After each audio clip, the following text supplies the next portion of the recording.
اعلانیہ تبلیغ کے بعد جو مسلمانوں کے اوپر مظالم ہوئے، ظلم و ستم ہوا اور ظلم کے پہاڑ گرائے گئے، ان کے متعلق پچھلے جمعۃ المبارک کو ہم نے چند ایک واقعات جانے۔ اب یہ نہیں کہ وہ صرف وہی واقعات تھے، ان کے علاوہ بھی بہت سارے مظالم ایسے ہیں کہ جن کو اگر بیان کرنا شروع کر دیا جائے، مکی زندگی بہت زیادہ تکلیفوں اذیتوں سے بھری پڑی ہے۔ جو حربہ، جو تکلیف، جو پریشانی اور جس قسم کی توہین کفار مکہ کر سکتے تھے، انہوں نے حضور صلی اللہ علیہ وآلہ وسلم کی اور صحابہ کی، جو کمزور لوگ تھے بظاہر مالی لحاظ سے، جو کلمہ پڑھ لیتے تھے، مسلمان ہو جاتے تھے، دائرہ اسلام میں آ جاتے تھے، کفار مکہ نے ہر ظلم اور ہر زیادتی ان کے اوپر کی۔ کوئی پہاڑ ایسا نہیں جو نہ گرایا ہو، لیکن اس کے باوجود جس نے اپنی زبان سے لا الہ الا اللہ محمد الرسول اللہ کہا، پھر اس کے بعد ساری دنیا بھی اس کے خلاف کھڑی ہو گئی، وہ اتنے کامل اور سچے ایمان والے تھے کہ ان کے قدم نہیں ڈگمگائے۔ پہلی ہجرت حبشہ کی طرف، صحابہ کرام رضوان اللہ اجمعین میں سے 11 بندے جنہوں نے سب سے پہلے ہجرت کی۔ ہجرت حبشہ جو ہے، اس کے متعلق سب سے پہلی اور بنیادی چیز جو سمجھنے والی ہے، عمومی طور پہ بیان ہوتا ہے تو بیان یہ کرتے ہیں کہ کفار کے مظالم زیادہ تھے، تو ان مظالم سے تنگ آ کے صحابہ نے ہجرت کی ہے، یعنی ظلم زیادتی سے تنگ آ گئے تھے، اپنی جان بچانے کے لیے، اپنے آپ کو محفوظ رکھنے کے لیے صحابہ کرام رضوان اللہ اجمعین نے حبشہ کی طرف ہجرت کی۔ حالانکہ یہ بات سراسر غلط ہے۔ صحابہ کرام نے ہجرت جان بچانے کے لیے نہیں کی، ظلم اور زیادتی سے تنگ آ کے بھی ہجرت نہیں کی، اور حضور صلی اللہ علیہ وآلہ وسلم نے ہجرت کا جو حکم دیا ہے وہ ان کو جان بچانے کی خاطر یا ظلم سے تنگ آ کے یا ان کی زیادتیوں سے دل برداشتہ ہو کے حضور نے ہجرت کا حکم نہیں دیا۔ جو چیز کبھی بیان نہیں کی جاتی وہ بیان کر رہا ہوں۔ حضور صلی اللہ علیہ وآلہ وسلم نے دیکھا کہ کفار مکہ اکٹھے ہو کے اسلام کو دبانے کی کوشش کر رہے ہیں، اور حالات اس نہج پہ آ گئے ہیں کہ اب بہت مشکل لگتا ہے کہ اس زمین کے اوپر اسلام پھلے اور پھولے۔ ممکن ہے کہ یہ جتنے بھی اس وقت یہاں پہ لوگ موجود ہیں جنہوں نے کلمہ پڑھ لیا ہے، اللہ کے حضور سر بسجود ہو گئے ہیں، کفار مکہ جس طرح ظلم اور زیادتیاں کر رہے ہیں، کفار ان سب کو قتل ہی نہ کر دیں، اور اسلام کا ٹمٹماتا ہوا یہ دیا کہیں بجھ ہی نہ جائے، توانا درخت بننے سے پہلے اس کو بھسم نہ کر دیا جائے۔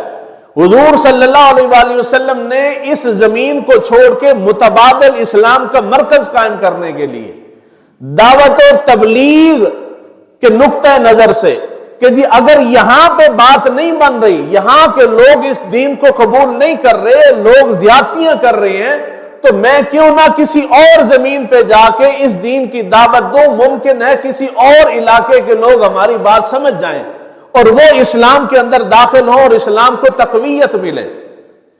اس نقطے کی وجہ سے، اس سوچ کی وجہ سے حضور صلی اللہ علیہ وآلہ وسلم نے صحابہ کرام میں سے جو صاحب حیثیت لوگ تھے، مضبوط مالی لحاظ سے مضبوط صحابہ تھے، قریش میں اور مکہ میں قومیت کے لحاظ سے قوم جن کی بڑی تھی، مضبوط تھی، اعلیٰ قوم کے شمار ہوتے تھے، ان لوگوں میں سے حضور صلی اللہ علیہ وآلہ وسلم نے 11 لوگوں کو چنا۔ یہ جو جملہ میں نے کہا ہے کہ حضور صلی اللہ علیہ وآلہ وسلم نے یا صحابہ نے اپنی جان بچانے کی خاطر ہجرت نہیں کی تھی، اس کی سب سے بڑی دلیل میں دے جاؤں۔ جب بھی مکہ کے مظالم کا ذکر ہوتا ہے تو اس کے اندر سب سے پہلا نام حضرت بلال حبشی کا آتا ہے کہ جی حضرت بلال حبشی کے اوپر بہت زیادہ مظالم ہوئے۔ اس کے بعد نام آتا ہے حضرت عمار بن یاسر کا، آپ کے والد ان کا نام آتا ہے، آپ کی والدہ کا نام آتا ہے۔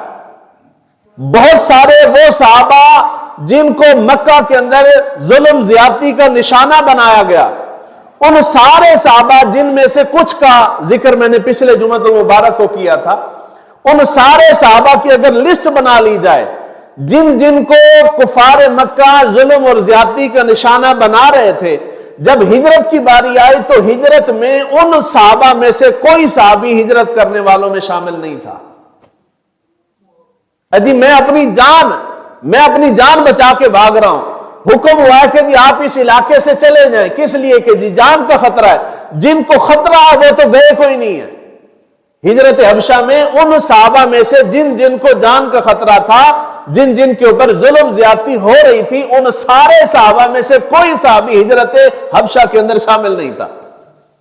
11 صحابہ تھے جو ہجرت کرنے والے تھے، ان میں سب سے پہلا نام آتا ہے حضرت عثمان بن عفان کا، اور ان کے بعد ان کی زوجہ محترمہ یعنی حضور صلی اللہ علیہ وآلہ وسلم کی شہزادی حضرت رقیہ کا۔ حضرت عثمان غنی نے ہجرت کی اور آپ کے ساتھ آپ کی زوجہ حضرت رقیہ انہوں نے ہجرت کی۔ اس کے بعد حضرت ابو حذیفہ اور ان کے ساتھ ان کی اہلیہ سہلہ بنت سہیل انہوں نے ہجرت کی۔ حضرت زبیر بن عوام انہوں نے ہجرت کی۔ مصعب بن عمیر انہوں نے ہجرت کی۔ ابو منیرہ انہوں نے ہجرت کی۔ عامری اور سہیل ابن بیضا انہوں نے ہجرت کی۔ 9ویں نمبر پہ حضرت عبداللہ بن مسعود رضی اللہ تعالیٰ عنہ انہوں نے ہجرت کی۔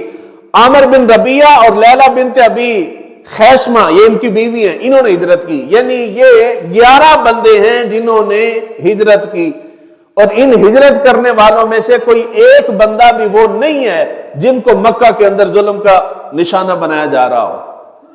یہ صاحب حیثیت لوگ ہیں، کاروباری لوگ ہیں، پڑھے لکھے تعلیم یافتہ لوگ ہیں۔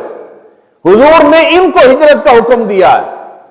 اگر ظلم سے بھاگ رہے ہیں تو پھر تو جن کے اوپر ظلم ہو رہا تھا سب سے پہلے ان کو ہجرت کرنی چاہیے تھی۔ حضرت بلال حبشی ہجرت کر جاتے، حضرت عمار بن یاسر ہجرت کر جاتے، حضرت خبیب ہجرت کر جاتے۔ جن جن کو ظلم زیادتی کا نشانہ بنایا جاتا رہا سب سے پہلے قافلے کے اندر وہ شامل ہوتے۔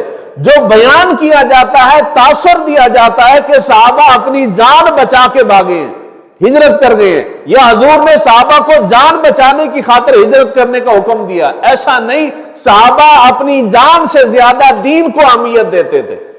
حضور صلی اللہ علیہ وآلہ وسلم نے جانوں کی خاطر ہجرت کا حکم نہیں دیا۔ حضور نے ہجرت کا جو حکم دیا ہے وہ فقط اسلام کی تبلیغ کے لیے تھا، دین کی اشاعت کے لیے تھا، دعوت و تبلیغ کے لیے تھا۔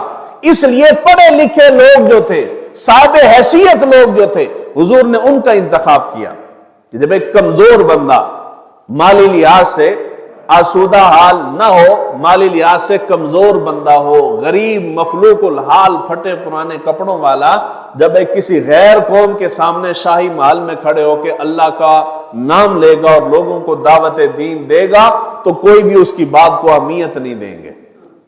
تو دین کے لیے ضروری ہے کہ دیندار بندہ جو ہے جن کو تبلیغ کر رہا ہے ان کی بنسبت وہ مالی لحاظ سے اچھا اور مضبوط ہو۔ اگر مالی لحاظ سے جتنا مضبوط ہوگا اس کی زبان کے اندر اتنا اثر ہوگا اور لوگ اس کے اثر کو اتنا جلدی قبول کریں گے۔ اس کی ایک مثال ہے، میں بیان کرتا ہوں، میری بات پہ کوئی ٹس مس نہیں ہوتا۔ جمعے والے دن ہر مسجد کے اندر علماء بیٹھ کے بیان کر رہے ہیں، کسی کے سر پہ جو تک نہیں دیکھتی۔ اگر اسی منبر کے اوپر بیٹھ کے علاقے کا ایم این اے خطاب کر رہا ہو، لوگوں کے اوپر اثر ہوگا کہ نہیں ہوگا؟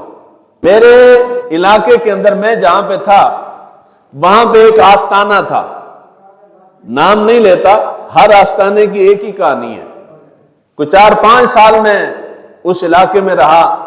اس آستانے کے جو گدی نشین صاحب تھے، پیر صاحب، نماز تو خیر دور کی بات ہے، میں نے کبھی جمعہ بھی پڑھتے ان کو نہیں دیکھا۔ اب صرف میری بات نہیں، جو وہاں کے لوگ رہنے والے تھے ان کا بھی یہی بیان تھا کہ جی ہم نے کبھی نہیں دیکھا جمعہ پڑھتے ہوئے۔ وہ گدی نشین تھے۔ ان کے ایک دوسرے بھائی تھے، وہ یہاں ہوتے نہیں تھے، جب کبھی آتے تھے تو نماز کے پکے تھے۔ وہ گدی نشین نہیں تھے۔ گدی نشین کے لیے شرط یہ ہے کہ وہ نمازی نہ ہو، نمازی ہو تو پھر وہ پیر نہیں ہوتا۔ تو وہ جو پیر تھے وہ نماز کے لیے نہیں آتے تھے، جو پیر نہیں تھے ان کے بڑے بھائی تھے وہ نماز کے پکے تھے۔ اب یہ جو پیر صاحب گدی نشین صاحب نماز کے لیے نہیں آتے تھے، ان کے مریدین بھی نہیں آتے تھے۔ عرس ہوتا تھا، خلقت باہر بیٹھی رہتی تھی، اندر نماز کے لیے نہیں آتی تھی. اور جو دوسرے پیر صاحب تھے، جو یعنی ان کے بھائی تھے بڑے، جو گدی نشین نہیں تھے، وہ خود نماز کے لیے آتے تھے. اس وقت ان کے ڈیرے پہ جتنی مخلوق ہوتی تھی سارے اٹھ کے مسجد میں آ جاتے تھے. اور لیڈر اچھا ہو تو عوام درست ہو جاتی ہے. اوپر والا ٹھیک ہوگا تو نیچے والے ٹھیک ہو جائیں گے. اگر اوپر والا کرپٹ ہوگا تو نیچے آوے کا آوا بگڑ جائے گا. اگر ممبر پہ بیٹھ کے بیان کرنے والا مالی لحاظ سے مضبوط بندہ ہوگا تو اس کی زبان میں اثر ہوگا، لوگ اس کی بات کو قبول کریں گے، سنیں گے. اور اگر بیان کرنے والا ہم جیسا غریب بندہ ہوگا، لوگوں نے ادھر سے سننا ادھر سے نکال دینا، کسی نے کوئی قبول نہیں کرنا. اس لیے حضور صلی اللہ علیہ وآلہ وسلم نے جن کو سب سے پہلے مبلغ بنا کے تبلیغ کے لیے حبشہ کی طرف بھیجا، حبشہ کے شاہی محل میں کھڑے ہو کے انہوں نے بیان کرنا تھا، دین کا نام لینا تھا، دین کا پرچم بلند کرنا تھا. حضور صلی اللہ علیہ وآلہ وسلم نے حضرت عثمان غنی جیسا کامیاب ترین اور مضبوط ترین بڑے تاجر کا انتخاب کیا ہے. حضرت مصعب بن عمیر جیسے لاڈوں میں پلے ہوئے شہزادے کا انتخاب کیا ہے. کسی کمزور صحابی کو اس کے اندر نہیں بھیجا. اگر مسلمان اپنی جان بچا کے بھاگے ہوتے تو سب سے پہلے جن جن کے اوپر مظالم ہوا تھا وہ جاتے، مگر مسلمان کبھی بھی جان بچا کے بھاگتا نہیں. ہے مسلمان کی شان کے خلاف ہے. اول سے لے کے آج تک تو نہیں کہتے، یہ ہندوستان کے معاملے کو چھوڑ دیں، جب مسلمان کا مقابلہ کفار کے ساتھ ہوا ہے، کبھی ایسا نہیں ہوا کہ مسلمان عددی لحاظ سے، معاشی لحاظ سے، اسلحے کے لحاظ سے کافر کے مقابلے میں ان سے زیادہ مضبوط اور طاقتور ہو. جب بھی اسلام اور کفر کا آمنا سامنا ہوا ہے، ہمیشہ یہی ہوا ہے کہ مسلمان کمزور تھا، کافر طاقتور تھا. مسلمان جب بھی جیتا ہے وہ اسلحے کے زور پہ نہیں، افرادی قوت کے زور پہ نہیں، معاشی لحاظ سے نہیں، وہ جب بھی جیتا ہے جذبہ ایمانی سے جیتا ہے، اپنے ایمان کی طاقت سے جیتا ہے. کافر ہے تو شمشیر پہ کرتا ہے بھروسہ، مومن ہے تو بے تیغ بھی لڑتا ہے سپاہی. یہ کافر کا کام ہے کہ وہ تلواروں کے اوپر، اسلحے کے اوپر بھروسہ کر کے میدان میں نکلے. بندہ مومن کی شان نہیں. بندہ مومن کی شان تو یہ ہے کہ بندہ مومن کافر کے مقابلے میں ہاتھ میں تلوار ہو، بندہ مومن اس کے مقابلے میں جائے اور ہاتھ میں کچھ بھی نہ ہو. حضور صلی اللہ علیہ وآلہ وسلم کھجور کی ٹہنی پکڑا دے تلوار کے مقابلے میں. بندہ مومن کی شان یہ ہے کہ وہ ٹہنی اٹھا کے تلوار والے سے لڑ جاتا ہے. ایمان کی طاقت تو یہ ہے. مومن کبھی بھی اسلحے کے اوپر، مادی چیزوں کے اوپر تکیہ نہیں کرتا.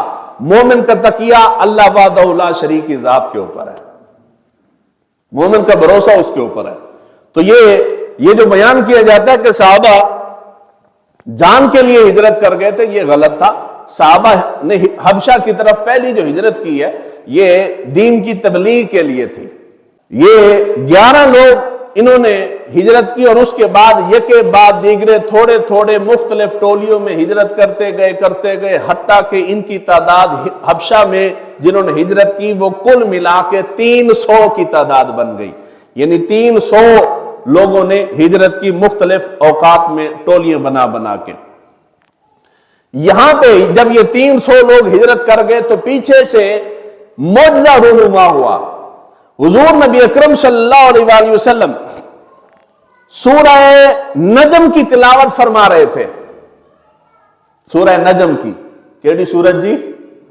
سورہ نجم. اتنی عظیم الشان سورت ہے، گھر جائیں ٹائم مل جائے قرآن اٹھانے کا تو اٹھا کے پڑھیے گا سورہ نجم کو. اور صرف سورہ نجم کو نہیں پڑھنا، اس کے ترجمے کو بھی پڑھنا ہے. آخر اس کے اندر کچھ تو ایسا تھا کہ کافر کے دل پہ اثر کر گیا قرآن. مگر مسلمان کا دل اتنا سخت اور اتنا کالا ہو گیا ہے کہ وہ قرآن جو ایک کافر پہ اثر کرتا ہے وہ قرآن مسلمان پہ اثر نہیں کرتا. مسلمان لا علاج ہو چکا، اس کے اوپر قرآن اللہ کا کلام بھی بے اثر ہو گیا. یہ لوگ ہجرت کر گئے تھے، وہاں اپنا کام کر رہے تھے. پیچھے سے مکہ میں سورہ نجم نازل ہوئی. حضور صلی اللہ علیہ وآلہ وسلم نے سورہ نجم کی تلاوت کی. حضرت عبداللہ بن عباس رضی اللہ تعالیٰ عنہ فرماتے ہیں حضور صلی اللہ علیہ وآلہ وسلم نے سورہ نجم کی تلاوت کی. سورہ نجم کی تلاوت کر کے حضور صلی اللہ علیہ وآلہ وسلم سجدے میں چلے گئے. کدھر چلے گئے جی؟ سجدے میں. اور حضرت عبداللہ بن عباس فرماتے ہیں کہ جب حضور گئے سجدے کے اندر، بخاری کی روایت ہے، تو جن و انس بھی سارے کے سارے سجدے میں چلے گئے. حال یہ تھا کہ اس وقت جو کافر کھڑے تھے نا مکہ کے اندر، جن نے حضور کو سجدہ کرتے ہوئے دیکھا، ان کے اوپر اتنی ہیبت طاری ہوئی. تھے کافر قرآن کو اور حضور کو نہیں مانتے تھے، مگر ہیبت اتنی طاری ہوئی کہ حضور سجدے میں گئے تو کافر بھی بے ساختہ سجدے میں چلے گئے. یہ بات ہو گئی مشہور، اتنی مشہور ہوئی کہ لوگوں نے یہ بات مشہور کر دی کہ کفار مکہ سارے مسلمان ہو گئے ہیں.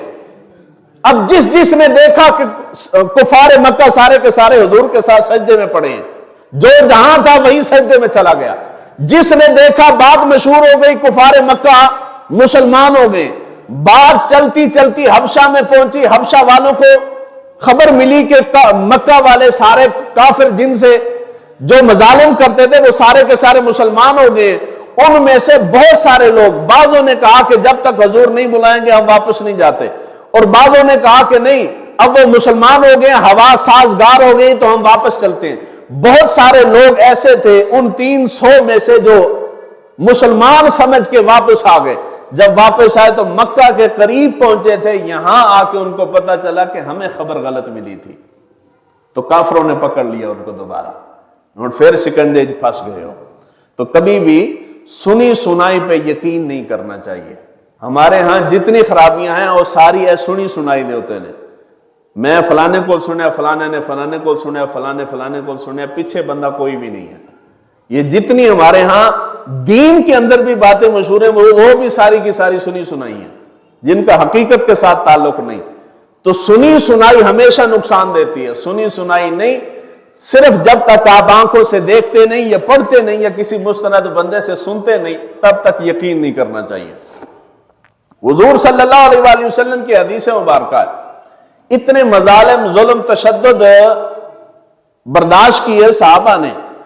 صحابی رسول ہیں جن کا ذکر پچھلے جمعہ کو ہوا، حضرت خباب بن ارت، ان کے بارے میں آتا ہے.